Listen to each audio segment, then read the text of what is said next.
Alrighty, guys. Sorry for the slow start there. Holden and I both had a meeting, and then what you might have picked up on there is Holden's actually going to be giving one of the next lectures, so he just wanted some familiarity with the setup. We're here today. We're going to talk about our third basic pulse sequences lecture, which is all about gradient echoes. Does anyone recognize the picture that's in the background here? It's the multi-platinum album cover for the Arctic Monkeys. A couple of good echo jockeys. All right, a little bit of class business just to get us going. This is the information about the laboratory for tonight, the assigned groups. It's harder than you think to actually get everyone slotted into groups. So if you still find yourself missing, Kanav, you and I can talk after class. You've been talking with me, but I'll just clarify something. So just let me know. Hopefully there's no problems. We'll see you this evening for the lab. The laboratory is available. Sorry, it says here on Dropbox, but it's just off the syllabus website right now. You can get the laboratory, and the third page of the lab PDF that's online is the screening form. And I would request that you please bring the completed screening form to the lab. Inevitably, someone will forget. Inevitably, we will make a little bit of fun of that person. And right now, I'm applying a little bit of peer pressure, asking you to please bring your completed screening form. And like I said, you can just download that from the web. This is where we're meeting. I've said it many times, but please just meet here so I can clear out the clinical schedule and just sort of coordinate you guys coming in as a large group while a patient who is nervously undergoing their own personal MR exam for clinical purposes is not made to feel uncomfortable anyway. So please meet me there. Just before the starting times. We usually do a pretty good job of starting on time. I apologize if there's delays. Sometimes there's things that we have no control over, but we will do our best, and historically have had a pretty good run at it. So that's the plan. Just so you know, just in terms of assignments, homework 1, we're basically done grading it. It's probably done actually right now. I just need to look over things to kind of final sign off. I expect to return it to you guys on Wednesdays and let you know sort of where things stand. I know it's important to have that back before you start working on the other assignment. We've got lab 1, that's tonight, and the write-up's going to be due about 2 weeks from now. So you'll have a pretty good amount of time to work on that. I guess that's about 2 weeks. And then you'll get a homework assignment. It's already posted and available today, and that's going to be due in about 10 days. It should be a little bit less time consuming than the first homework assignment. It will overlap with your lab write-up, but your lab write-up is restricted to just a couple pages anyway, so it shouldn't be a major mission to complete your laboratory write-up. Most of what you need to do for the lab, a lot of it you'll do sort of in the labs. Questions about sort of where we are in terms of assignments and just overall coursework and so forth? Hopefully that's all pretty clear. The next couple lectures, I'm sort of variously in and out. We have one of the major international conferences is here in Los Angeles this week, which is both good and bad. But fortunately, Dr. Holden Wu, who's sitting up here in the front, some of you may know or recognize him from seminars and other courses and so forth. He's going to be lecturing on Wednesday. I won't be here at all on Wednesday. And then the subsequent 2 lectures will be given by Dr. Song, and those will both be on spatial localization. These guys have covered this material in this course several years in a row, so I have no doubt that that'll fit in nicely with sort of where we are in the course. But at least for the next 3 lectures, my presence will be a little bit more limited. So that's maybe to your advantage, I don't know. Okay, so lecture 7, just quick summary of sort of where we are. We saw this exact same slide when I presented my lecture 6 summary. And the idea was just talking about how, given a sequence of RF events, and this could represent a saturation pulse or a series of inversion pulses, and then more recently it was a couple of pulses tied together into the spin echo sequence. And we simply define the state of the magnetization with some initial condition. Oftentimes we just call it the 00 M0 vector. And then as a consequence of some RF pulse, we use the equations of force precession to act on that bulk magnetization and produce a new state of the magnetization. After a period of force precession, we probably have a period of free precession where the magnetization is just working towards a return to equilibrium. Here it's compactly shown as this relaxation operator acting on the magnetization immediately after the RF pulse to produce a new state of the magnetization as we approach the second pulse. And then that magnetization may again be acted upon by another RF pulse, and we enter into another period of forced precession. So typically we're talking about intervals of free and forced precession and keeping track of the magnetization during those events. And this is kind of the outline for how we do that when we're working on the board, so to speak. Where we ended up at the end of the last lecture was working out the magnetization history for the spin echo. And in the first pass, how that ended was defining the MZ magnetization just before what would be the next TR, right? Time point 4, there would be another 90-degree pulse here that would start, say, the next TR with the 90-degree excitation pulse. And if we kept track of the MZ magnetization, it was following along this time course here. And this state of the magnetization effectively becomes the initial condition, at least for the Z magnetization, for the subsequent TR. And the reason we had to keep track of the magnetization all the way to time point 4 is we needed to know what was the state of the magnetization feeding into the second TR, or maybe the third or the fourth or the fifth TR. But where we actually measure the signal is during the formation of the echo, which is time point 3. And so when we looked at the state of the magnetization at time point 3, we had to take into consideration the state of the magnetization that was entering into, say, the second TR that would eventually become the echo in the second TR. So this would be some time point 7 or something like that in the second TR. And the point was that the amplitude of the echo could then be, the amplitude here of the echo would inherit the state of the magnetization that we had at the beginning of the TR, and then we had to take into some T2 decay as well. And so finally we could understand what the amplitude of the echo would be at time point 3 when we have the peak of the echo formation.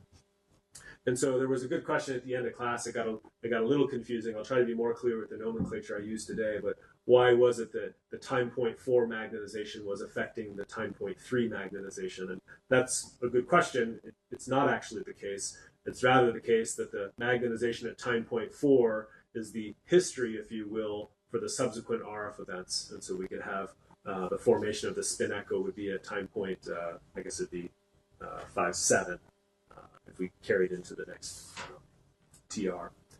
And then this expression here just simplifies a little bit under the conditions when the TE is much shorter than the TR. That's a pretty common, easily achieved circumstance. Our TE might be tens of milliseconds, and our TR might be hundreds or thousands of milliseconds. And under those conditions, this echo expression just simplifies a little bit if we look at those exponential terms. And so this was the final expression we had for the amplitude of the signal at time point 3 for the spin echo expression. And we saw that it depends on things that we don't control, the proton density, the T1 and the T2, the so-called tissue properties. But it also depends on things we do control, which is the echo time and the TR. And in the laboratory tonight, you'll get some hands-on experience with manipulating the TE and the TR for a bunch of phantoms that have a range of T1s and T2s. Questions about the formation of the spin echo or the spin echo signal? Clear as mud. Okay. With that in mind, we will move forward. I think this is a slide I meant to take out. Sorry, it really just recapitulates what's on the bottom of that previous slide. So I'll skip past that. What we're really here today to talk about is the principles of gradient echoes and gradient echo formation. And this will be important both for the laboratory, and then of course it's important just for our general understanding of MR. I mentioned in the previous lecture, we talked about why are echoes so important. That FID signal decays so quickly, it's typically difficult to do an imaging experiment with it. And so we could form two different kinds of basic echoes. A spin echo, which was the consequence of multiple RF pulses, this 90 and this 180, giving rise to the formation of the spin echo. And today we'll talk about gradient echoes, and perhaps no surprise, we need to use gradients here to form the echo itself, rather than multiple RF pulses. I'll go through just some kind of nuts and bolts advantages and disadvantages of gradient echoes, and then we'll switch over to the document camera to understand the mathematics of the bulk magnetization dynamics during the formation of the gradient echo. So why do we want to use gradient echoes? You'll appreciate this when you see how the sequence comes together, but it's really good for fast imaging applications. And principally because we have pretty short TEs and TRs, and typically shorter than we would have for spin echo sequences. When is fast imaging important? Well, it's kind of always important, right? Why would you want to image any slower than you had to? But when it comes to real applications, oftentimes we have to do imaging during a breath hold. If you're trying to do imaging of the abdomen or the chest, breathing will lead to imaging artifacts because of the breathing motion. And so we want someone to hold their breath, but of course, most people can only comfortably hold their breath for 10 seconds or 15 seconds. And you guys, if motivated, could do it for 25 or 30 seconds, but those aren't sort of realizable times in a clinical setting. So under the constraint of breath holding, we want to image quickly. There are some really wonderful developments in real-time imaging. Holden's group in particular is developing real-time sequences as well as interventional procedures guided by real-time MR sequences. And so that's a really neat way where you could actually see a therapy being delivered or a device being navigated in real time using MR during a procedure. Very cutting edge sort of use of MR right now. And then also, we haven't learned about it too much, the imaging side of things, but we also do true 3D volumetric imaging. So rather than just imaging individual slices, we can image volumes, the entire head, the chest. But to do so, you obviously would want to make sure the imaging time is pretty quick. Gradient echoes are good at being a fast imaging method. We've seen a little bit of this previously when we were talking about saturation pulses and how some signals, some tissues reach a steady state that has a low saturated magnetization, whereas blood, which flows into a slice, can be quite bright, principally because those inflowing spins haven't seen numerous RF pulses. They're flowing through the slice transiently. They're only residing in the slice for maybe a second or a couple seconds, whereas all of the image acquisition time needed to acquire the data for that slice might take tens of seconds. And this ends up being a really nice thing for cardiovascular and angiographic applications. The blood signal ends up being quite bright because of this inflow enhancement.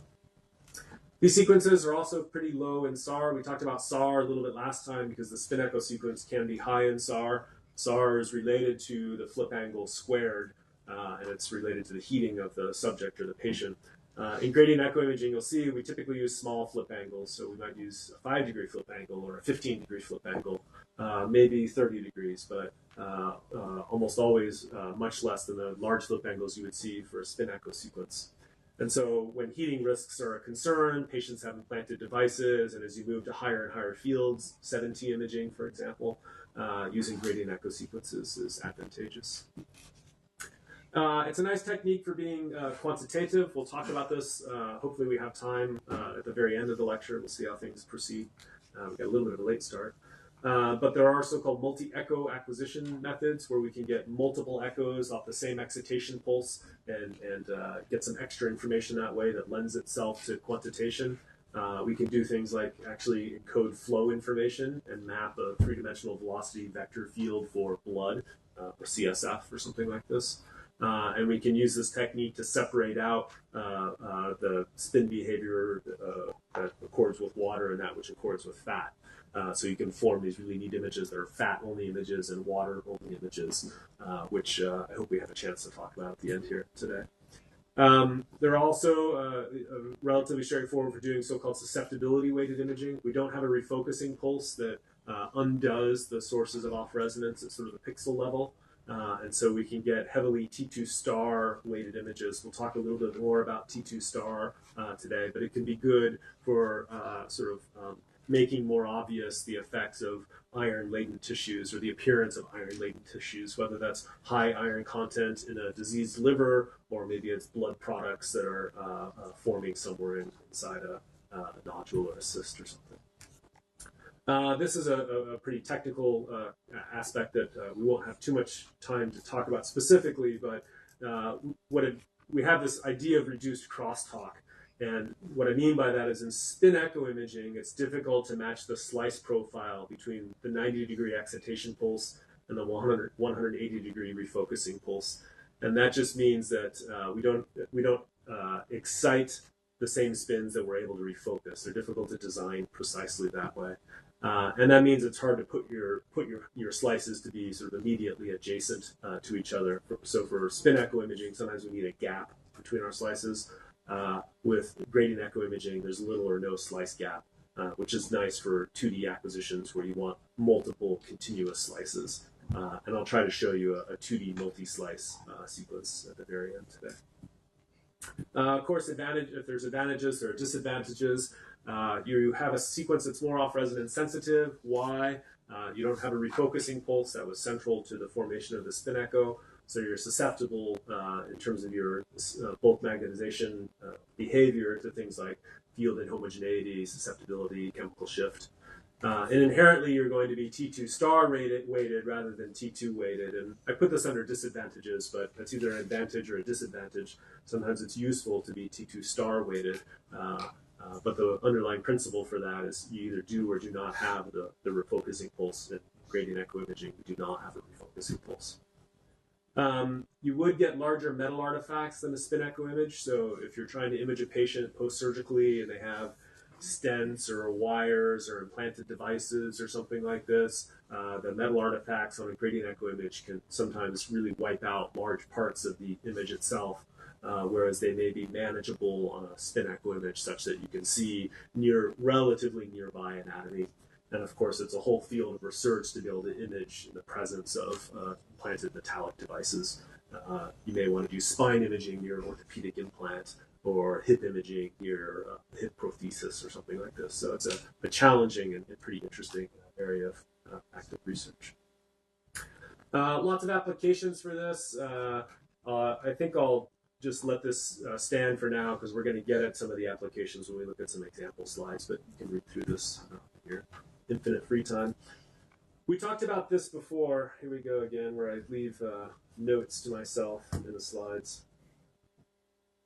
You can scratch that out if you want to. I've shown this slide before, just making the comparison between T2 and T2 star relaxation. So on the left-hand side, I have a collection of bulk magnetization vectors processing in the transverse plane, and they're going to shorten their length as a consequence of spin-spin interaction that leads to T2 decay. So these bulk magnetization vectors are getting shorter with time, and consequently the echo that I record, or the signal rather, that I record in my nearby coil gets lower and lower in amplitude with time. And the main difference, or the thing you can picture at least between T2 decay and T2 star decay, is you still have the T2 losses, the shortening of the individual magnetic moments, if you will, but you also have this dephasing effect, where because of their interaction with local field inhomogeneities, they fall out of phase with one another.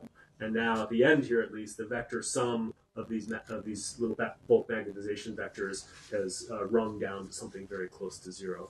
So you have accelerated decay in the presence of when you're sensitive to T2 star. And we saw in the spin echo lecture that we understood that there would be a T2 decay term, but there would also be this phase term that arose. And the refocusing pulse helped us change the sign of that phase term and end up with a signal that was only T2 dependent. Today we'll be focused just on T2 star decay. There is no refocusing pulse. We'll add in the phase from off resonance and it will just stay with our magnetization the whole time. Okay, so let's look at how the basic gradient echo sequence comes together. I'll give you a little bit of a whole sequence overview, and then we'll switch over to the document camera to work through the bulk magnetization dynamics. A basic sequence, many MR sequences start off something like this. It's an RF pulse in combination with the gradients, and we got a little bit of insight to this in the gradients lecture, and you'll learn more about this in Monday's lecture, where when we turn on a gradient, it gives us a distribution in the Larmor frequency. Say it's a Z gradient, I get high frequencies towards my head and lower frequencies towards my feet. I can now tune an RF pulse to match a slice of interest. And so it's the combination of a gradient being turned on with an RF pulse that allows me to excite just a single slice. And we know that after a single RF excitation pulse like this, you'll produce this free induction decay signal, but it decays really quickly, and it's difficult to use it for imaging because it doesn't persist for very long. There are other gradients that we have to turn on, and we'll learn more about these in the imaging lectures, but as a consequence of these other gradients, this is the slice select refocusing gradient, phase encoding gradients, this frequency pre-phasing gradient. These gradients add phase to the spin system and lead to even more accelerated dephasing of our signal, which means our FID signal decays even more rapidly in the presence of applied gradient fields as well. And that FID signal is largely gone early on. Magically, and this is sort of the magic of the gradient echo, we can take our frequency encoding gradient here on the bottom and change the sign of it, and this will let me refocus some of the spin dephasing. Some of the dephasing I had was active dephasing because of this gradient. Some of it was from these other gradients as well. But the active dephasing from this gradient here can be rephased by an equal and opposite gradient. And for a brief transient, that'll actually give rise to a gradient echo signal again. And it seems a little bit mysterious. It seems a little bit magical. We'll work through some of the math of how this works in just a second. So when we put together the gradient echo sequence, it looks something like this. We have labeled here the time to echo, usually from the middle of the RF pulse to the peak of the echo signal, the peak of the signal that we're going to try to measure. And then we also define a TR from the beginning of the RF pulse to the beginning of the next RF pulse. Again, sequence parameters that we can change and adjust when we're sitting on the scanner. And here I've just dashed the line to say the TR could come at some later time. This is at least one example of how this gradient echo forms itself. There's an animation I'll show you here on the bottom in just a second. These are bulk magnetization vectors that are right now pointing along Z, where the Z direction is out of plane. So these are all vectors that are pointed at you. It'll be obvious in just a second here. Pause it. And so the action of that first RF pulse is, say, it's a 90-degree pulse. So we know what a 90-degree pulse does. A 90-degree pulse tips my bulk magnetization down into the transverse plane. And now that the magnetization is in the transverse plane, its phase can be manipulated through the application of gradient fields. Gradients add phase to the transverse magnetization. The first gradient field, that negative frequency encoding gradient, will cause things to dephase. And the amount they dephase will depend on their spatial position, right? It will depend on where those spins are relative to isocenter. So they'll get different amounts of phase. And the second part of that frequency encoding gradient is to flip over and cause things to come back into phase. And so they just come back into phase. And when they're all aligned like this, we get this flash in this animation that's the resulting echo. And then the second half of the gradient leads to additional dephasing. So I'm going to play this through one more time and point to the sequence diagram at the same time. That was the excitation pulse. Now they're dephased. Now they're rephased, and the second form the echo. And the second half of this gradient causes things to continue to dephase. And so it's that point when the spins come back into phase there that we get this maximum echo amplitude forming that we could record. And so we said echo signals are two-sided signals, and you can see the two-sided nature of the signal here, and that's in distinction to the FID signal, which is sort of one-sided with just this decay. So qualitatively, this is how the gradient echo is formed. The next thing I think I'm going to do, there might be one more slide, but the next thing is to switch over to the board and work with a pulse sequence diagram that looks something like this. Questions about what we're seeing here? Yeah, so to the board. So I'm going to switch over here to this guy.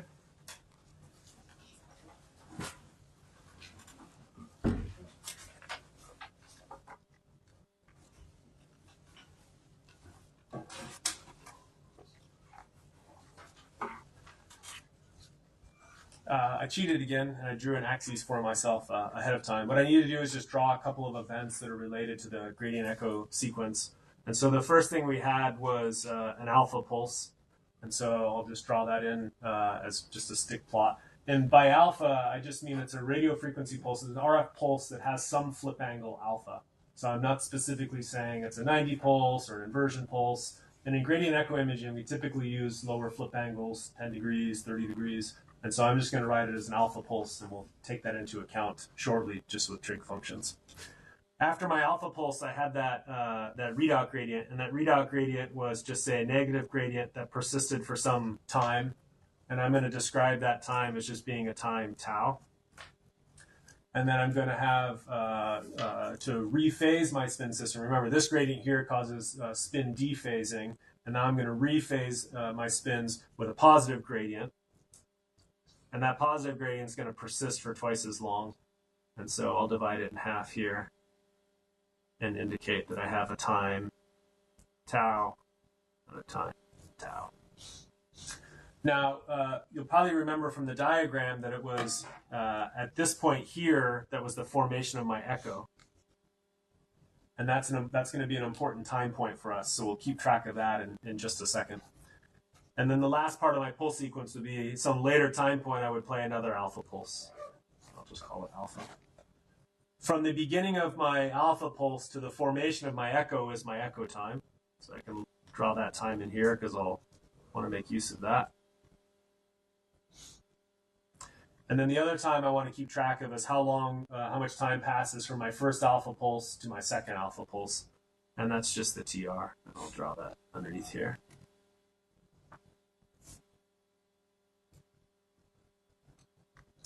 It'll be useful, this is my time axis.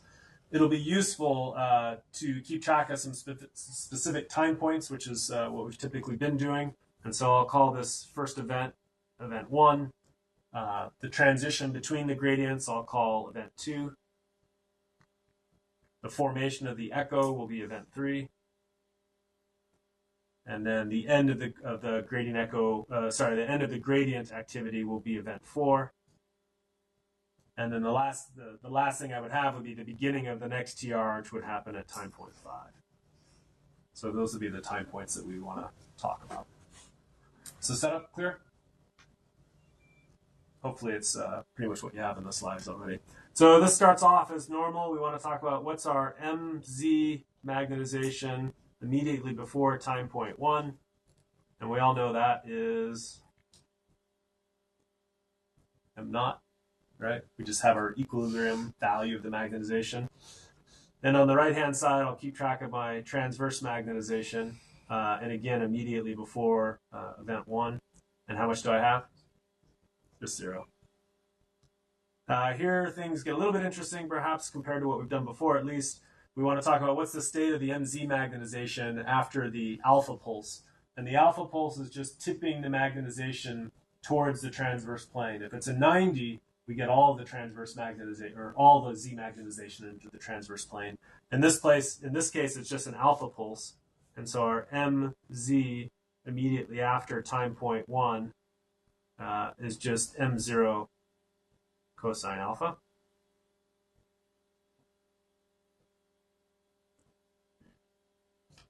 And then I can look at my MXY magnetization, and I have my MXY at time point 1 immediately after my RF pulse.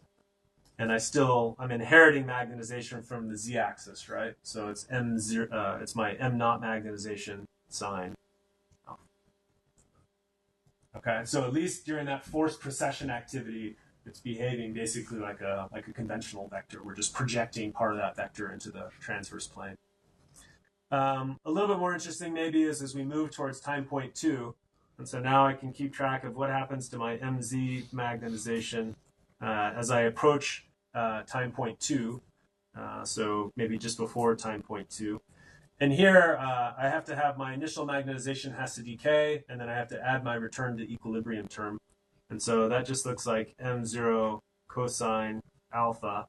This is the term that decays, and it's in a time tau, so it's e to the minus tau over t1.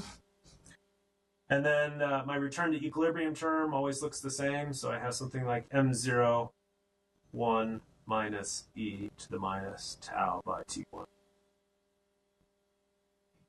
Okay? Just following the equations for free precession. Let's go ahead and see what's happening to our, well, let's follow through with, let's keep track of MZ for a little while, and then we'll work on MXY for a little while. MZ is not really doing anything too interesting after this alpha pulse, right? We play an alpha pulse, and our MZ magnetization is just going to continue to relax. It's going to relax up to time point 2, it's going to relax up to time point 3, 4, 5. It's just going to continue to relax because the only thing we're really talking about is free precession. And the gradient activity that I've drawn here, it doesn't act on the Z magnetization, right? Gradients impart phase or changes in frequency to the transverse magnetization. So by extension, I can just say, I know MZ just relaxes. And so I could carry this out for any time point, but let's just go straight to the end and say that my MZ magnetization immediately before the second RF pulse, which would be immediately before time point 5, that's just further decay of my initial condition term. How long has it been decaying for? TR, so it's just e to the minus TR by T1. And then I have my return to equilibrium term, and that's just plus M naught 1 minus E. How long has it been trying to return to equilibrium? Just TR, right? So minus TR by T1. I could have written this out for lots of different times. I could have written a general expression that instead of TR was just MZ as a function of time. But bottom line, this is the state of my MZ magnetization as I approach time point 5. And then we'll see in a second, we'll act on it with another RF pulse to look at sort of a steady state response. So that was pretty quick. We dealt with what happens to our MZ magnetization. And to do that, to kind of zip through those steps there, we had to recognize that after the alpha pulse, nothing else was going to happen to MZ. It was just going to relax. A little bit more interesting is what happens to our transverse magnetization, because this gradient waveform actually does something to the transverse magnetization. It doesn't really do anything to the MZ magnetization. And so to take care of that, we want to keep track of our MXY at different time points. So let's talk about our MXY magnetization at time point 0 minus. I'm going to have the state of my transverse magnetization from the previous time point as my initial condition. So I have M0 sine alpha. That magnetization will have decayed for a time tau. Tau is related to my echo time. I should have said this earlier, but obviously tau plus tau is my TE. And so tau all by itself is just TE by 2. So I'll just write a reminder over here. And so I've had decay of my transverse magnetization now for, according to E to the minus TE over 2 T2 star. So half the echo time is how much magnetization is decayed. But I want to take into account the effects of my gradients as well. And so I know that that gradient will have imparted a phase that looks like E to the minus I phi from the gradient. Back in the gradients lecture, we talked about how gradients can contribute phase to the underlying spin. And the result of that was we said that phi from the gradient, the phase from the gradient, depends on gamma, depends on the magnitude and direction of our gradient vector, dotted with the spin's position, and persisting for a particular time, in this case, TE by 2. What we're really interested in, and the conditions that really apply here, this is for a constant gradient and for a stationary spin.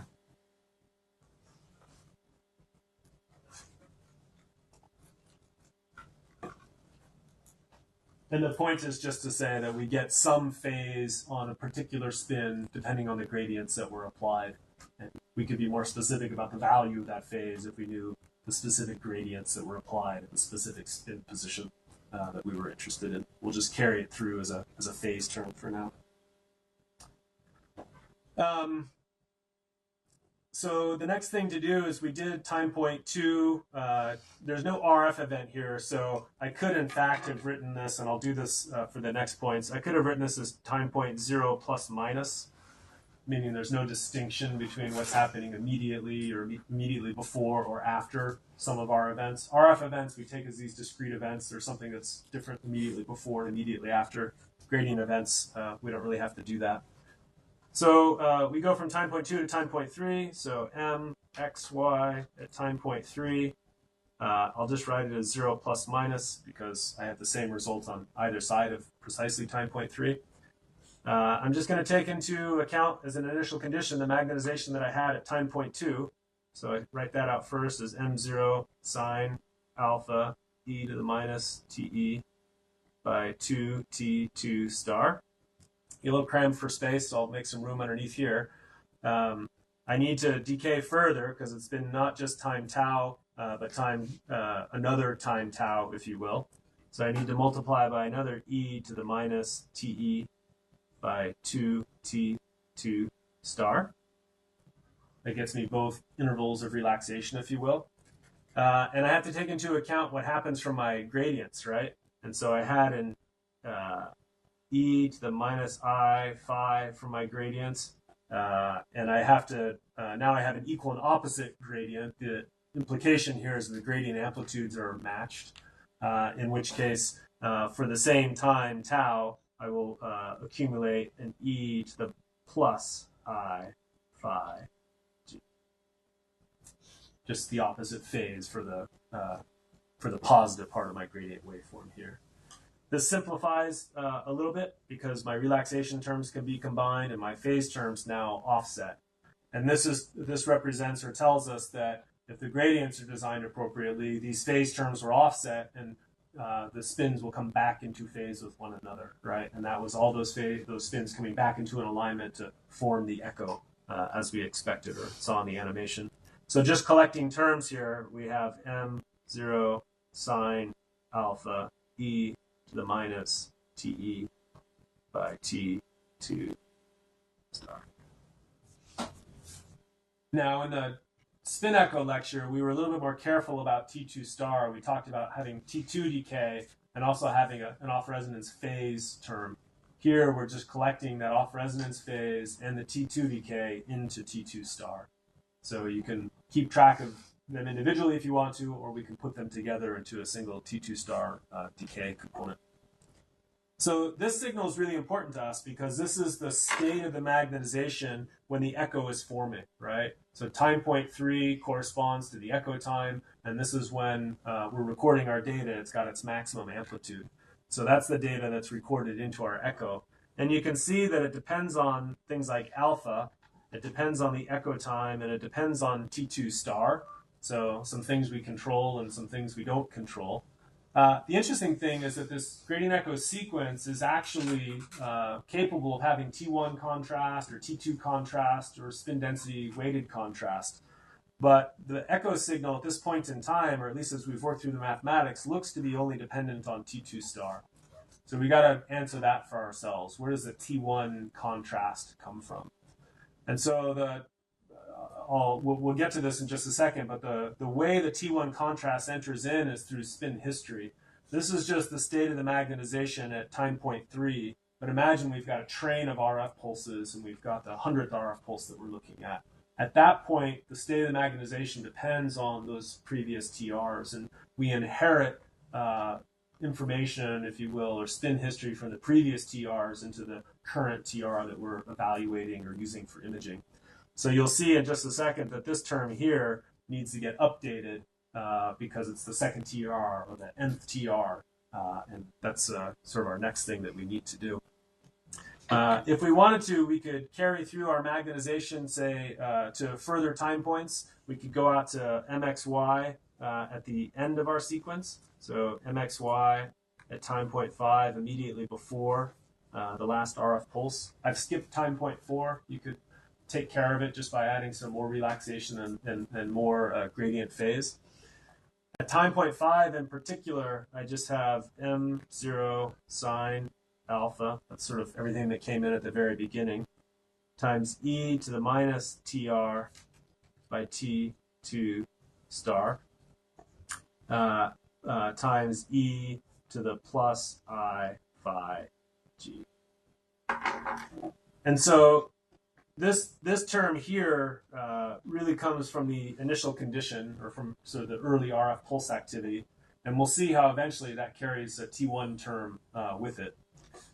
This second term here is just the T2 star decay, and it's decaying over the entire interval of the event, right, from the first RF pulse to the second RF pulse. So it decays, it has the ability, or it does decay for a total time TR.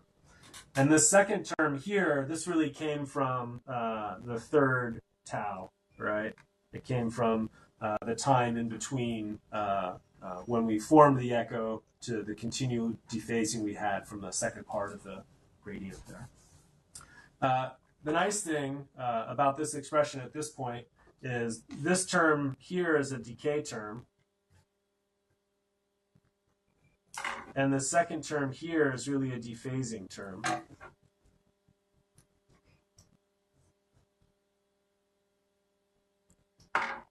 Both of which lead in different ways to causing this term to be lower and lower and lower.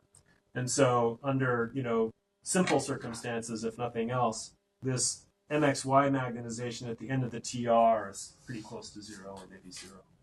So if your TR is long enough, or if you have enough spin dephasing from your gradients, this term will effectively become 0. Remember, this term here, although it's written as a discrete phase, you want to think of it as a distribution of phases, right? It's a million spins with a million different phases at this point in time. And now their vector sum is going to be something close to 0, especially when coupled with a lot of actual decay, the transverse magnetization. Okay, so that sets us up for understanding, at least. We're going to need a couple of these expressions in a little while. I'm going to have to switch out my paper, but keep this one in mind here, which is the state of the magnetization at the time we actually record the echo, right? Because that's going to be important to keep track of and see where the T1 magnetization, or the T1 component of the magnetization comes in.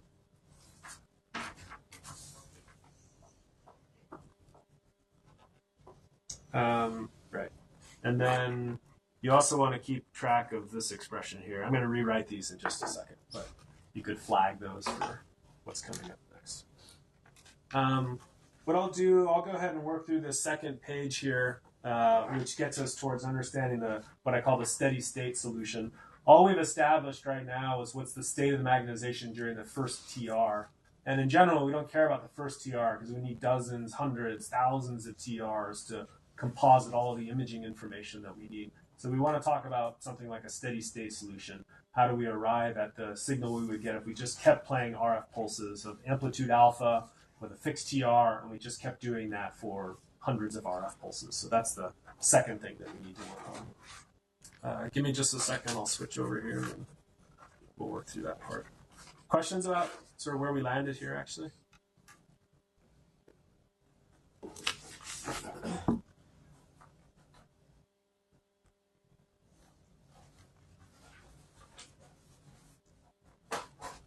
No?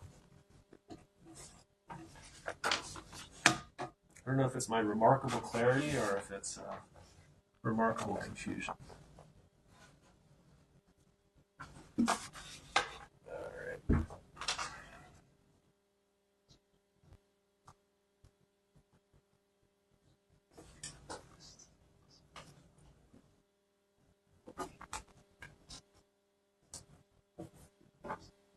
Okay, this will probably take us about 10 minutes or 15 minutes maybe, and then we'll take a short break.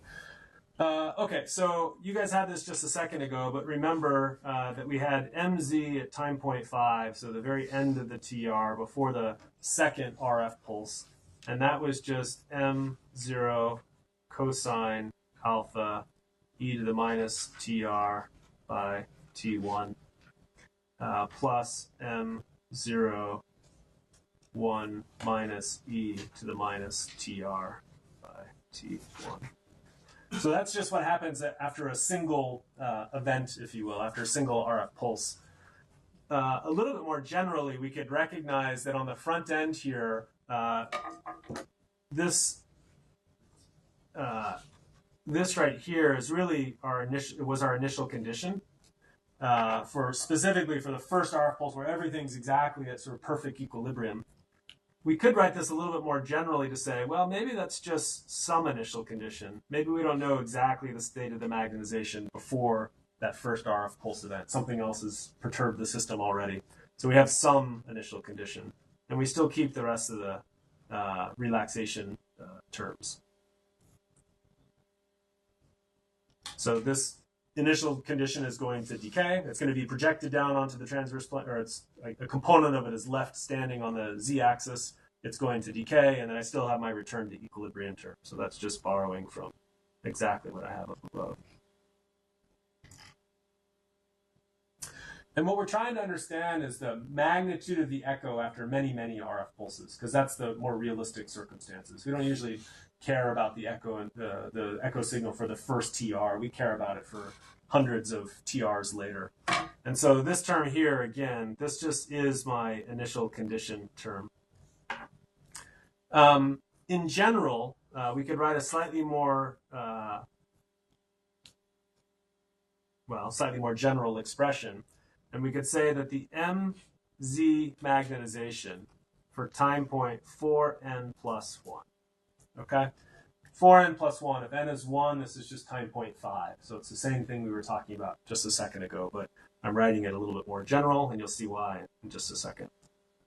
So the state of the magnetization for, you could think of this as being time point 5, depends on the magnetization from the pulse just before it.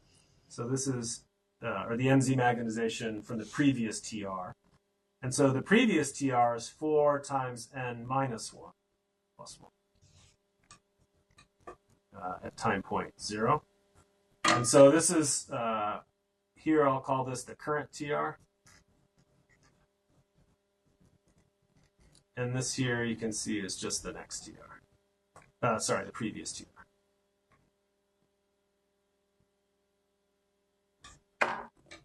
Still just want to borrow the state of the magnetization that we had previously. So I still need my cosine alpha term. That's going to be decaying e to the minus TR by T1 plus M0, 1 minus e to the minus TR by T1. What we're working towards establishing is understanding that after dozens, hundreds of TRs have been played or RF pulses have been played, we will reach a steady state. We'll reach what we call a state of dynamic equilibrium. The spins will just keep doing the same thing. The time dependence of the Z magnetization will be identical, TR after TR after TR. You have to approach that steady state. It takes dozens of RF pulses to get to that steady state, but eventually you will get there. And under the circumstances that you do eventually get there, we have the let's just say that after many RF pulses, a dynamic equilibrium is established.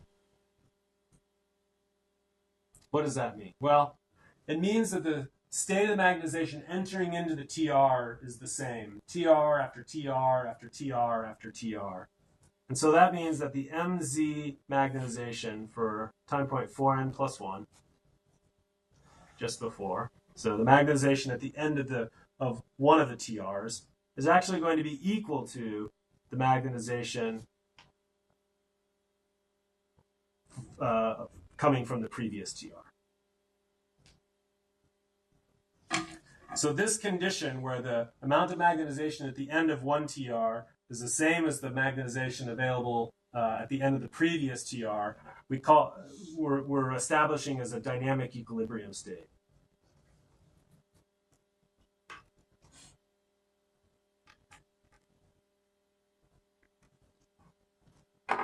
And we can let both of those in this case, we'll just define them as being the MZ steady state value before the RF pulse.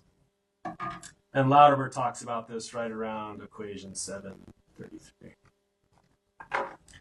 So we're going to make a substitution. We're going to say, if we've waited long enough, we know that the magnetization at the end of one TR is the same as the amount of magnetization at the end of the previous TR. And we're just going to call that the steady state magnetization. And the picture I want you to have in mind is that I've played 100 RF pulses, and now, even though I continue to play the same RF pulse, my magnetization just keeps doing the same thing. It has some dynamic equilibrium at that point. It looks different than the first TR, where you're coming from sort of true equilibrium, and then it takes a period of RF pulses to reach this dynamic equilibrium, if you will. And so we're going to use this as a stand-in now for the MZ magnetization at the end of the TR. And so we'll make this substitution, let's say, I'll call this maybe equation A up here. We're just going to substitute this into A. And so what I'll end up with is just that my MZ steady state magnetization at the end of the TR is equal to, it seems a little remarkable, my MZ steady state magnetization at the end of my TR times cos alpha. I've written this a few times now. Cos alpha e to the minus TR, let's see if TR by T1 plus M0, 1 minus e to the minus TR by T. And now all we want to do, the next thing we'll do here is just solve for the MZ steady state magnetization. You've got it on both sides. We can solve for it. And what you find is that the MZ steady state magnetization is just equal to M0, 1 minus e to the minus TR by T1, all divided by 1 minus cosine alpha e to the minus TR by T1. Sorry, a little small there. And that should line up with like equation 734. Look. Okay, so that's interesting. This tells us if we have a certain equilibrium value of magnetization that's available to us, and we have a TR, and we have a specific T1 for the tissue, and we've used a specific flip angle and a specific TR in our pulse sequence, this is the steady state value that we'll attain. And it'll be like that for, starting from the 20th or 30th RF pulse, as long as we're playing RF pulses. But unfortunately, this is not the signal at the echo time, right? This is the available signal at the end of the TR. So this is effectively MZ at time equal to TR in the dynamic equilibrium state.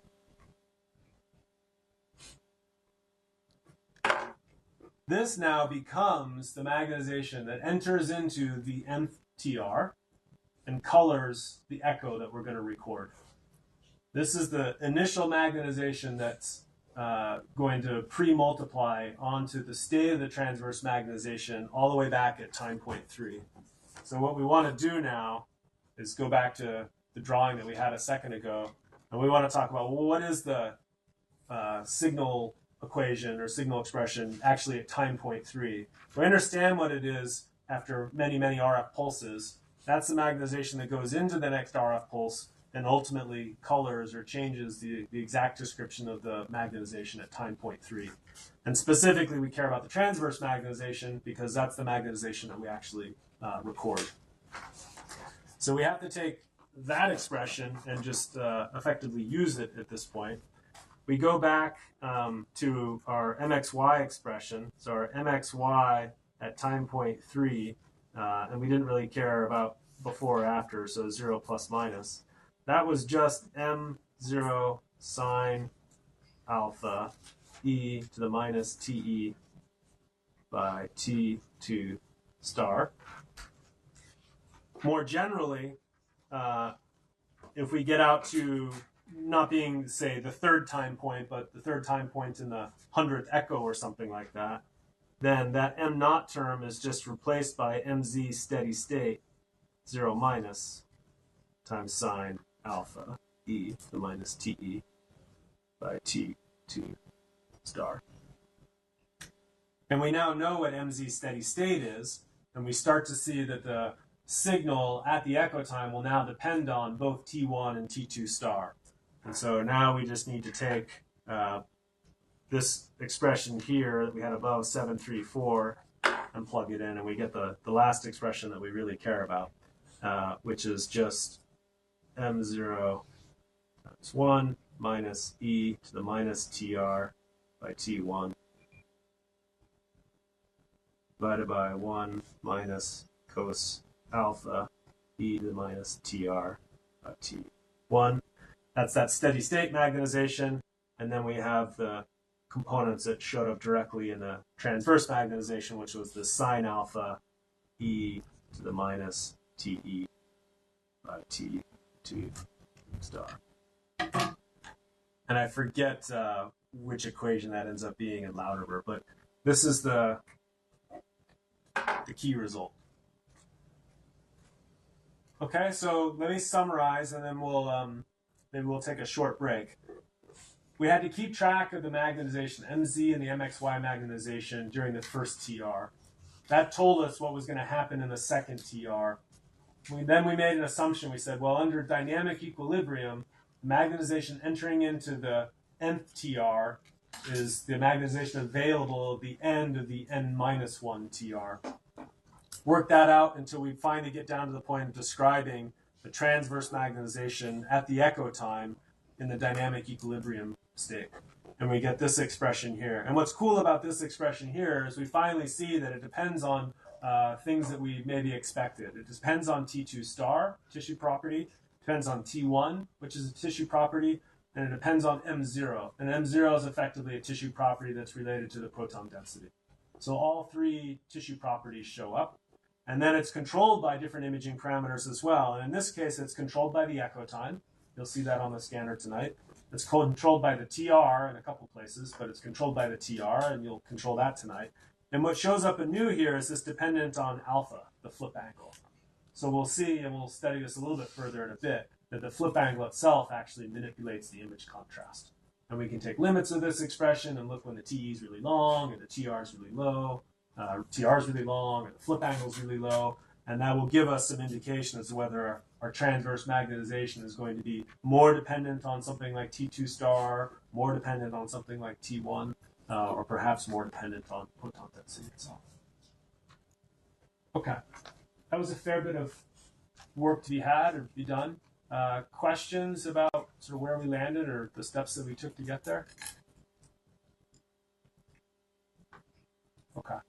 Let's go ahead and take a 5-minute break and then normal. If you guys have a couple questions, let me know. If you have questions about tonight or the lab tonight or anything like that, let me know. I'll try to make general announcements. And then we'll start up again at like 2:10 and wrap up. Okay?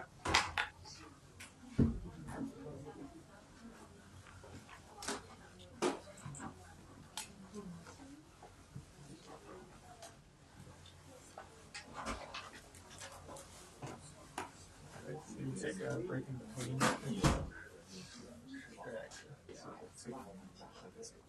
Actually, that's what looks like.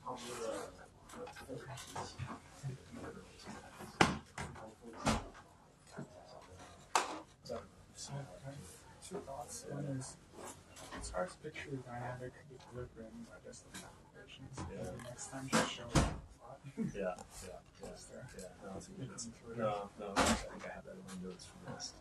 Okay. Saying I should do it, so yeah, I get that. Yeah, so play the trick here by holding on to T2 star, but having phase separate. But really, T2 star also rises from the flow. So yeah. If we're talking about a spin, it doesn't have T2 star. Right. Yeah. No, it's hard, right? Like, I know. Yeah. No, and I'd be happy to. I don't know if there's a good way. Well, the probably is, but like I didn't. When I did this thing, I was introduce the off resonance phase. And so really I should have like T2 and phase distribution. Gradient phase distribution. And that phase actually, I'm not sure what distribution it would actually use for the off resonance phase. It's also distribution of it. It's also there. Yeah, the distribution itself is but I don't know what's the best assumption. So you're talking about phase, which is just like a flat distribution. It's making any assumptions. Yeah. Well, but I don't know. I haven't worked through it enough to know that this would be exemplary enough, not confusing, and a good state. Versus a Gaussian, for instance. Because then it's like, well, why is it Gaussian? Gradients. Yeah. People looking at this actually model. Right. So you can fix all this. In case someone gets confused. Alright, see you now. Yeah, sure. Thanks, Holden.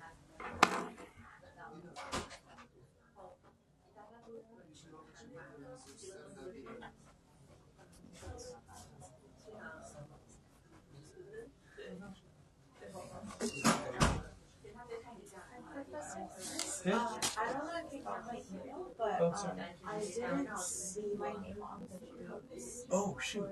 That's really funny. Did you email Eric? Sorry. Did you email Eric? No. Oh, okay. He's handling like all the organization, so Okay, can you email him? Then, yeah, well, it's okay if you tell me now. Let's look at this really quick. So do you have a preference?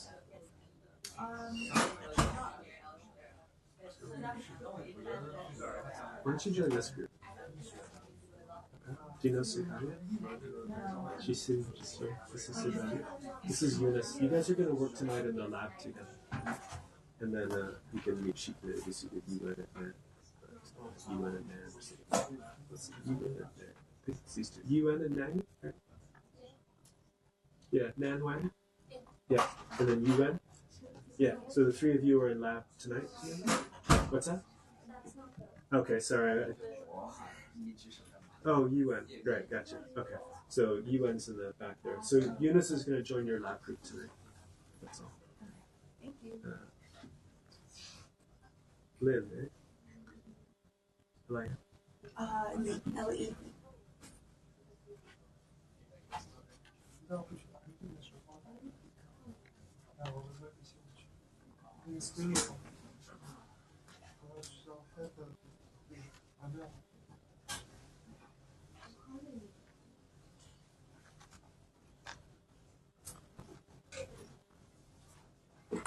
Okay, I don't know if we lost anyone. Well, here, I gotta do one more thing, so.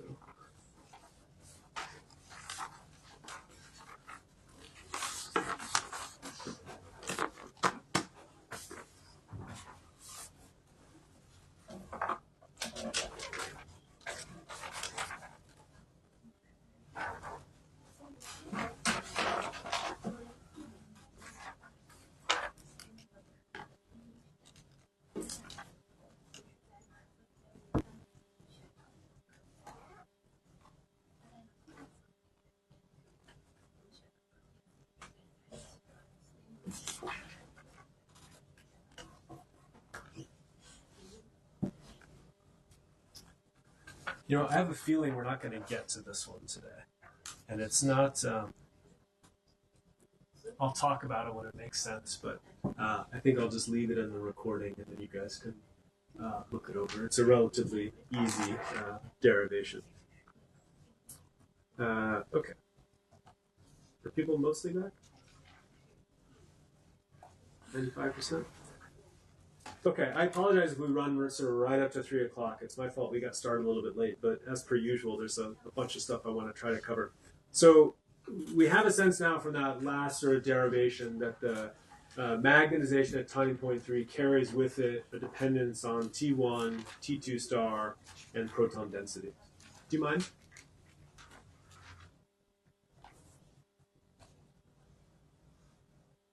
Do you mind? It's just hard. Sorry. Okay, so let's talk about gradient echoes and contrast. So this is where we ended up a little while ago. We said that the amplitude of the echo at time point 3 has this kind of dependence. And this is nice. It gives us some flexibility in how we can change and manipulate the underlying contrast. Depends on tissue characteristics that we don't control. And then tonight, when you're working on the scanner, we'll see that the contrast can be adjusted by changing the flip angle, the TE and the TR. And I want to talk a little bit about what we can do with that in the next handful of slides. So in the limits of this expression, if you take limits of going to really short TEs or really long TRs, it's a little more confusing if you take into consideration the limits on the flip angle too. But nevertheless, you can do it. And the bottom line is you can work out spin density weighted imaging for this particular sequence by having a short TE and a long TR. And then in general, you want to use a smaller flip angle. And where does that come from? Well, you can see it partly here. If we have a short TE, this term goes to something like 1. If we have a long TR, then this term goes to something like 0. And so we're left with a proton density term on top of a 1, and then a sine alpha term. So in the limits, we approach the proton density weighted case. We can do the same for both T1 weighted and T2 star weighted. But remember, any image that we generate is going to be the product of these different terms. It's the product of proton density, of T1 weighted, and T2 star weighting. So it's difficult to have an image that is pure T1 or pure T2 star. That's sort of a goal. People try to figure out tricks to kind of get you there without having infinitely long TRs or infinitely short echo times. But any image in principle is really a combination of these things, but we'll refer to it as being T1 weighted or T2 star weighted when the conditions approximate that most heavily. And so again, just a table of sort of adjectives that we use to describe how to get a T1 weighted image. So a T1 weighted image will be a short TE, a kind of intermediate TR, where intermediate means it has to be less than the kind of T1s that we care about. The T1s are typically hundreds or a couple thousand milliseconds. And then it's a little less obvious how to pick your flip angle, but here's some guidelines.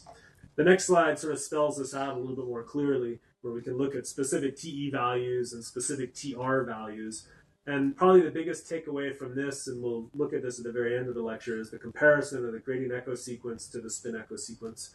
That's what the lab is tonight. The lab is comparing the two sequences and showing that in general you can get similar image contrast from each of those sequences, but they have different characteristics behind them. And so, the adjectives are helpful, but here's some numbers. And probably the thing to really notice here in particular is that the TEs are pretty short and the TRs are pretty short compared to the values that I provided previously in the spin echo lecture. We'll compare these head to head, in 20 minutes or 30 minutes. And again, the flip angles is a little harder to guess at sort of what flip angle makes sense. But as the T's and TRs are shorter and can be considerably shorter than a spin echo sequence for the same image contrast, that's what contributes to this sequence being amenable to being a fast imaging sequence. And fast in MR is important because in general MR is on the slow side. So we're always trying to image as faster if we can. So let's look at an example image here. This is a T2 star weighted gradient echo image. This is taken through the shoulder. So here you can picture the deltoid muscles. This is like an axial image. The deltoid muscles wrapping around, this is the humeral head. So the humeral head at the end of your humerus, the ball and socket joint there, is an iron-rich fatty marrow. And then on the outside here, this is actually indications of like an overuse injury where you have joint fluid that's near the humeral head as well.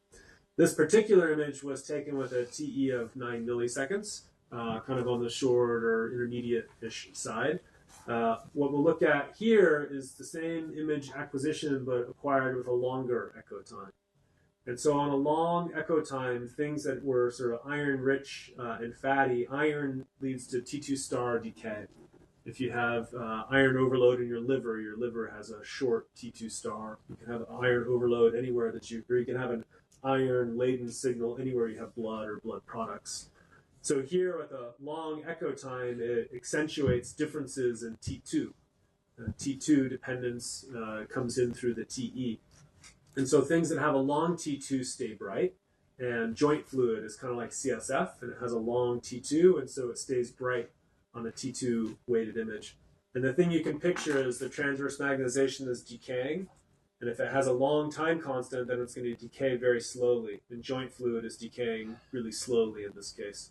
Whereas the sort of iron-rich fatty marrow is decaying quickly, and the signal's lost considerably by the time you get to an echo time of 30 milliseconds. And so these areas where you have additional susceptibility weighting because of the presence of iron, they end up being dark, and then fluid or fluid-like signals end up being bright because their T2 star is pretty bright, even on a long a longer TE image. So these images we would both refer to being T2 star weighted, but this would be even more T2 star weighted. The contribution to image contrast coming from the T2 star component of that expression is even larger, if you will. And so we get more contrast largely coming from T2 differences, or T2 star differences rather, in this image. If you drew the echo time out to 300 milliseconds, then everything would just be dark. You wouldn't see much of anything. So there's always kind of a sweet spot for how to pick imaging parameters. So that gives you a little bit of a sense of how you may, or what effect the TE and the TR can have. Let's look at the effect of flip angle. In the spin echo sequence, we didn't have an option, right? We basically just had the 90-180. Here we can choose that alpha pulse to be 5 degrees or 35 degrees. And the one suggestion I would say for the lab this evening is come prepared to make some calculations. You can do that quickly in something like MATLAB or whatever else you have available, but it'll be convenient if you can work through these signal equations by plugging in TEs and TRs for both the spin echo and the gradient echo sequence. I think the equations are in the lab write-up that I posted this afternoon. But I would come ready to sort of just work with those expressions. The echo amplitude expression I gave you at the end of today, and the one I gave you in the summary at the very beginning of today as well, for the gradient echo and the spin echo. So let's look at the effects of flip angle here. The derivation that I think just because of time I'll skip is shown here. Basically what it does is we're working through, I won't try. We're just saying we know what the state of the transverse magnetization is at time point 3, and we want to differentiate it with respect to alpha to find what's the optimum flip angle. When does the state of the transverse magnetization stop changing, or when does its derivative become 0 as a function of alpha? So all I'm doing here is just differentiating this expression with respect to alpha, and then ultimately solving for alpha. And the point of that is to find out that there is, in fact, an optimum flip angle that will give you the maximum signal intensity for a given TR and T1. And oftentimes in imaging, we know what the TR is because we've chosen that for some specific reason. And we know what the T1 is because it's for a particular tissue type. And if you want to get the maximum signal for a specific T1, a specific tissue, given the constraint of a specific TR, meaning something about your protocol made you decide on a particular TR, then there is an optimum flip angle. There will be an alpha that will give you the maximum signal. This will be captured in the video feed, so you can always go back and grab it. That's where this expression comes from, and it's called the Ernst angle. And it's useful. We use this when we're sitting at the scanner. You want to get more signal. You want to get the maximum amount of signal. Oftentimes imaging at the Ernst angle is what makes sense. And so this is you can get the largest signal for a given TR and T1 by using the so-called Ernst angle. And obviously the T1 is different for different tissues, as is the T2. But as a consequence of this, there's a different Ernst angle for different tissues. So if you want the muscle signal to be bright, you need one flip angle. And if you want the fat signal to be bright, you need another flip angle. In practice, you could map out a surface that would look something like this. So over a range of T1s and over a range of TRs, this is the flip angle. This surface maps out the Ernst angle, if you will, for all combinations of TR and T1. And it does some things that sort of make sense. You end up approaching being able to use a 90-degree flip angle, basically the one that generates the most transverse magnetization. But you can only do so when your T1s are pretty short, meaning your magnetization recovers very, very quickly, or in circumstances when your TR is pretty long. So you have to be somewhere along this zone over here. More typically, when our T1s are something like 1,000 milliseconds, and your TRs are in the tens of milliseconds or hundreds of milliseconds, you're going to be on this sort of plateau of orange colors, all corresponding to things that are less than about 30 degrees. So for a wide range of TRs and T1s, your optimum flip angle is going to be typically less than about 30 degrees. It's only in some more unusual circumstances that you'd ever get up as high as 60, 70, or 80 degrees, if what you're trying to do is maximize the available signal. We can plot out the Ernst angle, or rather we can plot out the transverse magnetization signal, that expression that we worked through. You can plot that out for different flip angles. Here I've assumed a TR of 5 milliseconds, and this is for different T1s. So if you know the T1 and you know the TR, you can calculate the signal amplitude for the gradient echo expression, and you'll get something that maps out like this. And the point is simply that the fat signal, because it has a short T1, is quite bright. It's a higher possible signal amplitude than the muscle signal. And you also get the highest signal at a larger flip angle. You have to be out here at, say, 15 degrees or something like that. Whereas for muscle, muscle has a longer T1. You can't get nearly as much signal out of it in the steady state. And in fact, the maximum signal will come in an even lower flip angle of about 10 degrees. So a couple takeaway messages. There's a specific flip angle that will give you the maximum signal for a specific tissue type. And then higher is not always better, right? When we get out to these high flip angles at 50, 60, 70 degrees, you might think, oh, I should generate more transverse magnetization. But as a consequence of playing hundreds or thousands of RF pulses, there's this saturation effect. And the dynamic equilibrium is such that you end up with a low magnetization, a lower amount of magnetization available for very high flip angles. So sometimes the optimum lies at lower flip angles. And then the third line that's drawn here is just contrast, where contrast is just difference in signal intensity.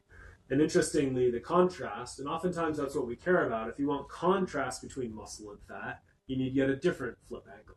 So the maximum contrast will be given at about, say, 20 degrees for contrast between muscle and fat. I can show you this just by way of example and looking at the actual change in flip angle. So these are sagittal slices through the knee. So you can see that this is the femur here and what's called the femoral condyle. And this is the tibia here, I think it's called the tibial plateau. And then you've got the back of the knee here, and then the patellar tendon will be down here, and the patella. We can do imaging at 1 degree, but at 1 degree, you've just barely generated any transverse magnetization. So there's still kind of a silhouette signal to be seen there, but it's very low, and it's mostly a noisy image. Just by going up to 5 degrees, you can generate enough enough signal rather to generate an image that looks interesting and perhaps meaningful. But does this image have a lot of contrast? It's pretty flat, right? So what kind of image weighting does this image have? Is it T1 weighted? No. T2 weighted? No. What's left? Proton density weighted, right? So for low flip angles, it almost doesn't matter what your T's and your TRs are. You get something pretty flat that just tells you where you do and don't have protons sensitive to NMR and imaging. As we increase the flip angle, we go up to, say, 10 degrees, we can see, and I'll point out here in particular, this is muscle for sure. And the muscle signal here is actually pretty bright. It's arguably brighter than it was at 5 degrees, and it's arguably brighter than the signal at 20 degrees. And so the muscle signal has reached something like a maximum at 10 degrees. And we keep increasing the flip angle to, say, 20 degrees, and we can see this subcutaneous fat behind the leg here. That fat signal is getting pretty bright, and it probably isn't any brighter at 30 degrees. And in fact, it's getting darker and darker, as is the muscle signal, when you get all the way up to 90 degrees. So this just qualitatively points out that there exists an optimum, and a lot of MR imaging is figuring out what's the optimum protocol. Right? We can choose our flip angle, we can choose our T, we can choose our TR. How do we choose them? Well, these are governing principles for how you choose your flip angle. And then the last thing here is just pointing out that the contrast, if what we want is maximum contrast between muscle and fat, we achieve that at about 30 degrees. And you get lower contrast as you go off to, say, higher and higher flip angles, or in fact, lower flip angles. This is all somewhat approximate, but I think the point is made through the previous figure and then these images. I'll skip that for now. That was just the Ernst angle derivation. Let's talk a little bit about gradient echoes and spoiling. You'll remember maybe you'll remember, it's in your notes hopefully, as we were working through the expressions for the magnetization. What happened to the transverse magnetization for the gradient echo at the end of the TR? How much transverse magnetization was left? How much? Time mxy at time point 50 mics. Anyone? What's that? Zero. Yep. So the transverse magnetization, we hit it with an RF pulse, we played some gradients, and now our TR was pretty long, and T2 star was kind of short, and so we said we had no transverse magnetization at the end of TR. And there was a T2 star decay term, but there was also a phase that was added by the gradients. And I said, that phase that's added by the gradients adds some dephasing, and it can actually cause the signal to be even lower. We could add even more gradients. We could have turned on gradients for the remainder of the TR and continued to add gradient phase. And that process is something called spoiling. So that's what I'll show you here. So spoiling is a process that helps us eliminate or effectively eliminate the transverse magnetization at the end of each TR. And what's nice about that is it prevents it can prevent cumulative errors or artifacts. We want that MXY magnetization to be gone at the end of the TR. Otherwise, the next time we play an RF pulse, we'll have some state of transverse magnetization, and the RF pulse will tip it up into the MZ plane. And now it enters into our magnetization history and gets encoded and causes image artifacts. The cleanest thing, and we did it today in the example, we said, let's just let it be 0. Let's assume it's pretty close to 0. we can use additional gradients to make it be zero or make it be very, very close to zero. And the nice thing is we can actually control those gradients really effectively so that we can get the transverse magnetization to decay really quickly and kind of on command. And that means we can effectively shorten up our TRs. We don't have to wait for T2 star decay to wipe out the signal. We can wipe it out actively through the application of gradients. That leads to, as it turns out, enhancing the overall T1 contrast. So this is especially useful for improving the T1 contrast, and largely because that T2 dependent signal, and the T2 dependent signal comes in through the transverse decay, or the transverse magnetization, that's going to be effectively eliminated. We're going to so effectively dephase the magnetization with gradients that it's effectively gone. So what does that look like? Well, there's actually a couple different ways that we could achieve spoiling. Spoiling just means that we've zeroed out or gotten rid of the transverse magnetization. How can we do that? Well, we could choose simply to have a really long TR. If our TR is really long, then that e to the minus T2 star over T2 term does in fact go to zero or something very, very close to zero. And that could be nice. We haven't talked about it, but we have so-called interleaved multi-slice imaging. Bottom line, if your TR is really long, that's a good way to get rid of your transverse magnetization signal. We can also do it through gradients. This is what I've been talking about. We can apply these so-called spoiler gradients at the end of the TR. They'll dephase spins within each voxel, right? They're giving a certain amount of phase distribution to every pixel or every voxel. In principle, you might want to vary them a little bit from TR to TR so you don't build up some steady state artifacts. And they're not always perfectly spatially uniform, but they're very effective. Another strategy I won't go into the details of today is what's called RF spoiling. We've talked about RF pulses. Usually, in the example of the gradient echo, we really just talked about it as the flip angle. We only concerned ourselves with alpha, right? Sine alpha, cos alpha, the magnetization. In principle, we can change the phase of the magnetization and decide to put the magnetization in different places each time. There's an advantage to doing that, and it's called RF spoiling. You cycle the phase of the RF pulse so that on each TR, you're tipping down in a different direction. And in doing so, whatever transverse magnetization state you have, it's always pointed in a different direction for all of the TRs. And then if anything happens to add up over hundreds and dozens of TRs, then that magnetization should be pointing in lots of different directions and hopefully isn't causing you a problem. So it's another way of further spoiling the transverse magnetization. So how does this fit in? This is the gradient echo sequence that I showed you a little while ago, the basic components.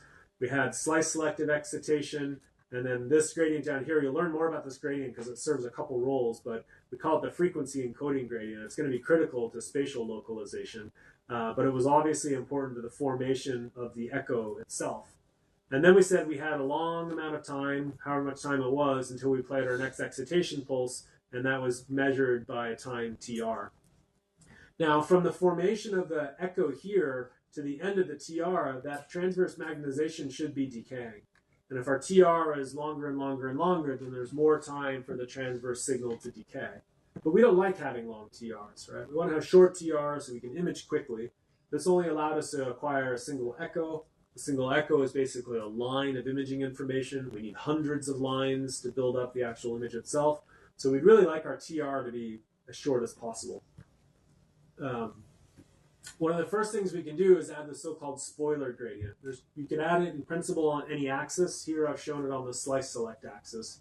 So we're going to apply a gradient. The amplitude of this gradient can actually vary from TR to TR, but it has the effect of adding phase to your spin and causing that spin system to be further dephased. And we don't rephase it, right? If I put another opposite gradient underneath here, I could cause those spins to come back into phase, but I don't want to do that. I want things to be dephased and just be gone. After I've played that spoiler gradient, in principle, my transverse magnetization is effectively gone. And so I don't actually need my TR to be this long. I'm not relying on this time here for the transverse magnetization to further decay. In addition to the spoiler gradient, I could in fact add this RF phase cycling. It would be another way of further making sure my transverse magnetization was incoherent or dephased. And as a consequence of maybe using both of those things, I can tighten up my TR and I can play my next excitation pulse much more quickly. I no longer need to wait a long time TR for the transverse magnetization to decay. And so I've gotten a speed up in my acquisition efficiency. I'm playing the spoiler gradient in a couple, 100 milliseconds, and now I'm ready for the next TR because my transverse magnetization has been dealt with. So this is a really nice way of speeding up the sequence. And then you can do things like this. So this is just a bells and whistles slide of doing real-time imaging where you need really short TRs, really short TEs and TRs for rapid imaging. So we had a project actually with Dan Lowe and his group in radiation oncology and with Qisheng to look at lung tumor motion, for example, or to look at the effects of respiratory. You can see the lung vasculature, and you can see the heart beating. What effect does the heart beating have on the displacement or motion of a nearby nodule that you're trying to treat during therapy? So real-time imaging can give you really a tremendous amount of insight to physiologic motion. Dr. Wu, who was here for the first part of the lecture and then had to leave, is working on further developing these kinds of techniques so that you could see a catheter while it was being steered to the right ventricle, for example, to measure pressures. Something that's done routinely in the hospital under X-ray guidance, but for kids that maybe have congenital heart disease and are faced with a bunch of future X-ray exams, it'd be nice if at times we could do this under MR. Plus, the soft tissue guidance gives you sort of better conspicuity for seeing exactly where the device is. But this kind of imaging, where you're getting complete imaging information in a couple hundred milliseconds, is only possible with gradient echoes that you spoil. You have to use spoiling to be able to keep those TRs super, super short and get good quality images. Here's another example, the same thing. This is just for kicks, but a sagittal slice through the head. Person's just moving their mouth and sticking out their tongue. And just really, well, fun to look at, right? This is one I could really look at for a while. I mean, you don't really realize sort of how everything is moving. There's a great, I wish I had that one. There's a great movie where there's a technique where you can place bands, saturation bands on tissues. We use it for imaging how the heart moves. And people have placed these. It takes you 5 milliseconds. You can create a checkerboard pattern on someone's brain, for example, and then they can move their brain around. You can see the checkerboard sort of just bobbles around. Your brain is really squishy. Anyway, this is things MR people do at night, right? Okay, so let's talk a little bit about gradient echoes versus spin echoes, because this will be relevant for tonight's laboratory. And then I forget sort of what slides I have left. We'll see where we land after this section here. So gradient echo is great for fast imaging and also can be low SAR. Low SAR principally because the flip angles are low. The only caveat there is that when the TRs are really low, then you're playing a bunch of RF pulses very, very quickly. And so if you think of the flip angle per unit time as a measure of SAR, it can be high with a gradient echo sequence or with some gradient echo sequences. Typically, SAR is not a problem when you're below 15, 20, 30 degrees. There are specialized sequences where it helps to be at 60 or 70 degrees, and then SAR can definitely become a problem. Gradient echoes are going to be sensitive to field inhomogeneity. Why? Because they don't use the refocusing pulse, right? So those off-resonance sources are going to be more pronounced in a gradient echo sequence. We do have the advantage of the so-called reduced slice crosstalk. We didn't talk about that too much. It's a great technique for 3D volume imaging. I showed you real-time imaging as an example of when we want to image quickly. We also want to image quickly for true 3D imaging. That'll become a little bit more obvious when we talk about the imaging side, but it's a tremendous amount of data needed to build up everything for a 3D image. And that can take a lot of time, so you want quick methods to do so. The spin echo, on the other hand, it has intrinsically higher signal to noise. So if you look at those echo expressions and plot them out for the same TE and TR and T1 and T2, and especially because you're not T2 star dependent, but rather T2 dependent, the spin echo signal really has the highest intrinsic signal to noise. And so, and because of those those refocusing pulses, they inherently form really sharp images. So they are well appreciated by clinicians when they can be used. It really is, in principle, the only way to get true T2 weighted image contrast. You can't do this with a gradient echo image because a gradient echo image is sensitive to T2 star, right? there's an advantage here. I'll try to talk about it towards the end here, but you might have a really long TR. If you go back and look at the table of values for a spin echo sequence, the TR could be 1,000 milliseconds or 2,000 milliseconds. If it is really long, it facilitates something called slice interleaving. It's a really cool trick. I'll try to show you the slides for it. I think they're in your handout, but I've got them in my slide deck for sure. So here's just a comparison. This is a homogeneous phantom, just a saline phantom placed in the scanner, acquire an image with a spin echo in the presence of a bad shim, right? So the shim, you'll remember, was a way of making the magnetic field more homogeneous generally, but we can also manipulate the shim to make a very off-resonant field. So we want the field to be identically B0 everywhere. There's hardware behind the scenes that is tuned to make the field B0 everywhere. We can also do the reverse. We can make it detune the field, and that's sometimes useful for evaluating sequences. In this case here, we have a bad shim, meaning the field is not very homogeneous. The spin echo sequence looks great still because that refocusing pulse undoes the effects of field inhomogeneity, and the image still looks nice and sharp. The gradient echo image, on the other hand, kind of falls to pieces. All of that off resonance accumulates and builds up during the TR and leads to signal dephasing and ultimately signal losses. So in the presence of a bad shim, this is an exaggerated case, but the gradient echo image doesn't look very good. You would also get these kinds of images near like metal implants, right? So if you had a hip prosthesis or an orthopedic implant or something like that, you'll get these really sort of bright artifacts and dark artifacts as a consequence of really severe field inhomogeneities. It'll be really apparent on the gradient echo image. It'll still be apparent on the spin echo image because of its severity, but not nearly as much. We can compare just sort of the language that we used for describing image contrast in the gradient echo sequence and the spin echo sequence, and really the language looks the same. Anytime you want a spin density weighted image, you need a short TE and a long TR. And that doesn't matter if that's a gradient echo sequence or if that's a spin echo sequence. You still need a short TE and a long TR. The flip angles, the little caveat here for the gradient echo sequence. What matters, and is kind of more to the point, is what are the real values of these things. And you'll get a sense for this tonight on the scanners. If you have to pick your TE, you have to pick your TR, what kinds of numbers should you be talking about? And you're going to fall into these kinds of ballparks typically. If you want a spin density weighted image, a short TE is less than a few milliseconds, and a long TR is more than a couple hundred milliseconds. Whereas for a spin echo, it might be tens of milliseconds for the short TE and thousands of milliseconds for the long TR. So qualitatively, we describe them the same. Quantitatively, they can be very different in terms of their actual numbers that bear out. And that's just a consequence of those echo expressions. What is the amplitude of the echo for the gradient echo? What is the amplitude of the echo for the spin echo? You'll need these kinds of values to isolate out a T, really having just T1 dependence or just having T2 dependence.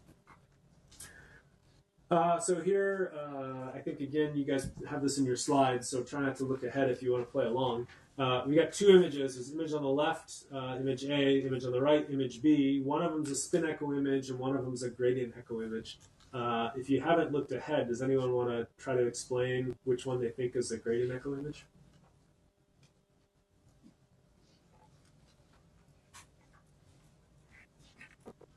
Do you have a guess? Sure. I would say the right might be gradient echo because it's lower SNR. So this image here, so noisier, and so that's leaning you towards which image? Yeah, and so that's one way that you could pick up on it. Gradient echo images are fast. Fast imaging is also noisier imaging. That's not always a great trade-off, right? And diagnostically, it can be a problem. If it's done too quickly and the images are too noisy, it's not an effective clinical evaluation. But definitely the image on the right looks noisier. Does anyone else notice anything else? The other details are hard to pick up on. Put it there. Noise is a good one. Other one that you might pick up on is the meniscus here, this little dark triangle right here. The meniscus is pretty dark on this spin echo image here. Meniscus has a pretty short T2, and so that signal has decayed on this image, which has a relatively long TE. Gradient echo imaging typically has pretty short TEs, and so even for those short T2 species, the meniscal signal is still picked up. It's not very distinct from the surrounding tissues, but it still stands out at least a little bit. And you can pick it out in other places as well. Here you can see the patellar tendon picks up just a little bit of signal in the gradient echo image, whereas you don't get much signal in the spin echo image. So both of these images are T1 weighted, and you're going to play around with this some on the scanner tonight. You can generate a similar T1 weighted image, right? One's a spin echo, one's a gradient echo. This is basically what your laboratory is tonight. Given a spin echo protocol, how can I get my gradient echo protocol to look like my spin echo protocol? And given a spin echo protocol, how can I make my image look, forget which one I said first, but you want the spin echo to look like the gradient echo, and you want the gradient echo to look like the spin echo. So at least in picking up things here, the spin echo is going to have have higher signal to noise in principle because it has a really long TR, and you have these nice refocusing pulses that make things look nice and sharp.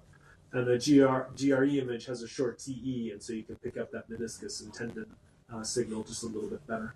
But in principle, they're both T1 weighted images, and so it's just making the point that both spin echoes and gradient echoes can give you that kind of image contrast.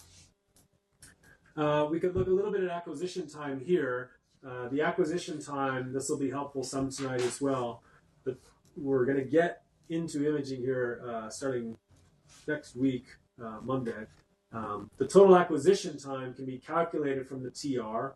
So the TR is the time between RF pulses, or the excitation pulses, and the total number of repetitions. So here's a simple expression for that.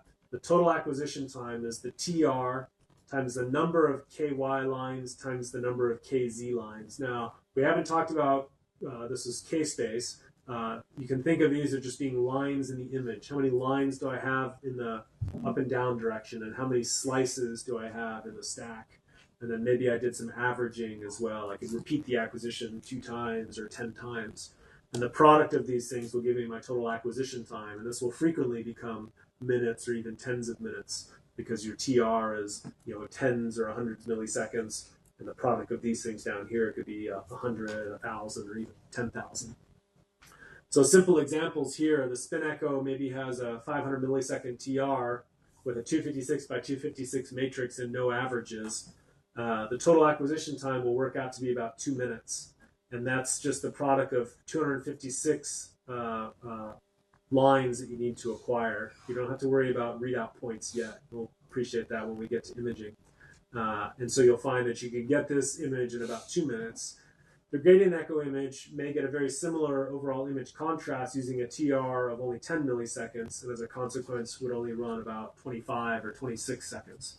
So there can be, at least in this simple example, a pretty big difference in the total acquisition time between a gradient echo sequence and a spin echo sequence.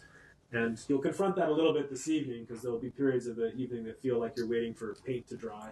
You're waiting for a 3-minute sequence to run, and 3 minutes seems terribly long when you'd rather be home having dinner or whatever. But MR is slow, right? It's a hard problem to fix.